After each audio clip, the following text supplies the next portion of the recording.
In a society facing so many pressing issues and conflicts across such a wide range of disciplines, it's easy to overlook the threats that attack from within. Today, 1.7% of Americans suffer from homosexuality, making it the most menacing and rapidly spreading disease since the 19th century outbreak of the bubonic plague. Despite the lack of accurate scientific study and research into the illness, UC Berkeley affiliated Sharon Barbara was able to shed some light on the issue. As an assistant adjunct underprofessor with over 2 years of upper division experience and 3 highly graded papers, I find myself an expert on the subject of homosexuality. As a heterosexual researcher, I engage with homosexual people on an almost daily basis in my research. I find them to be very friendly people. They're very attractive with their speech and mannerisms, very... Haley Lack, a college student in Northern California, has struggled with this condition for almost 20 years.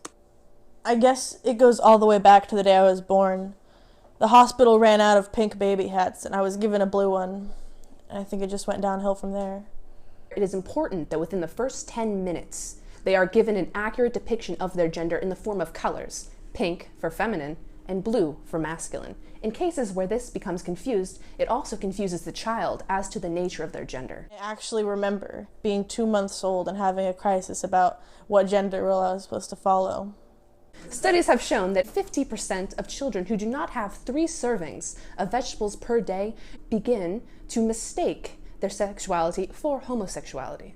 Thinking back about it, I was one of those kids that didn't ever want to eat their vegetables, and just makes me upset, because if there's something that I could have done to change this.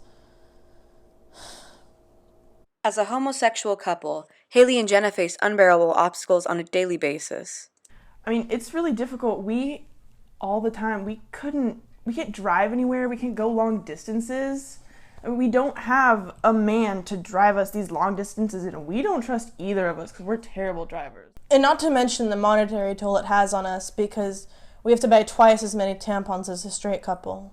I've had my period for 4 weeks now, and it's been so difficult. I lost my job. She's been having to take up everything. And, I'm surprised we aren't living on the streets yet.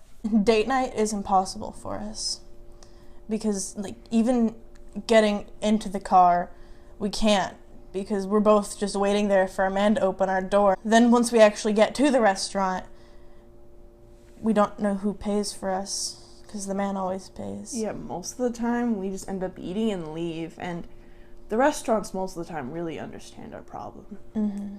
I'm sure they're just as confused as us. We don't have any man to fix things for us, so trying to fix just simple things is absolutely impossible. Yeah, we had a light burnout in our room. We didn't know what to do. We just sat in the dark.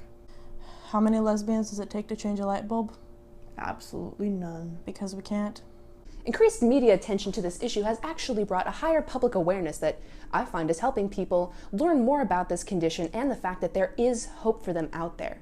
And currently, the Vice President is working on a cure.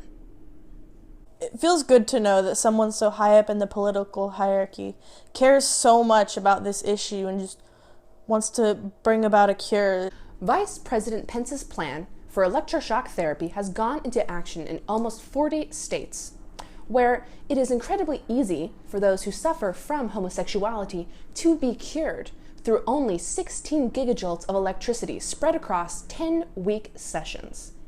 It is making heterosexuality available to the common consumer. Before I started shock therapy, I couldn't physically bring myself to wear anything other than sweaters on top of collared shirts. During the summer, I thought I was going to die from heat stroke. And of course, the personal risk that I take as a heterosexual researcher in homosexuality is a burden that I have to bear, and really I do hope that the cure becomes available widely soon. It is with great pride and optimism that government scientists have begun instituting cures like shock therapy. The future for those suffering shows promise, and if we all continue to support the cause, a permanent cure may be on the horizon. Please visit www.hrc.org to donate to the Human Rights Campaign and their efforts to help those affected.